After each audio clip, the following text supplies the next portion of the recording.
Seo go scéalta na seachtaine Tuairisc, seachtain inar Pulitzer Hachlein agus an dál I ní hos an táire. Sig dírear an moséad a bhais na hairíaltas idir seo agus an bhíseán, ach tá sé rátaigh Stát na Gaeltachta go bhfuil arthú meoin faoin Gaeilge níos tábhachtaí ná muoinú breise. Dúirt an Stát Thomas Byrne go ndéanach sé a dhéal tuile muoinethe áil don Gaeilge agus don Gaeltach, ach gur gá an meoin atá na daobhna teanga sa Stát agus measc an phobal a athrú chomá.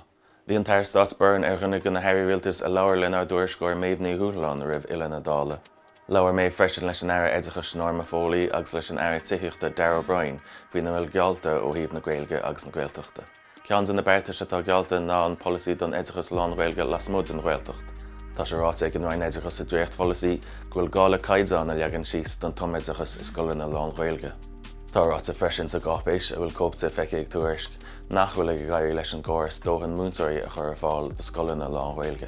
Bhí roinnt colún spéisiúla agan an seachtain seo chomá, déir crochar Gilligan agus Brian O'Kernán gúil an Gaeltacht á tréigean ag an Stát. Cha Alex Simon súlar hauchan na Uachtaránachta America agus cé acu an féidir nó nach féidir Donald Trump is stoppa. Tá an iche chultar siúlanacht chomá agus ólas agan faoina himachtaí Gaeilge atá ar achtal fud na tír. Tá na scéalta sin agus neart eile Tuairisc.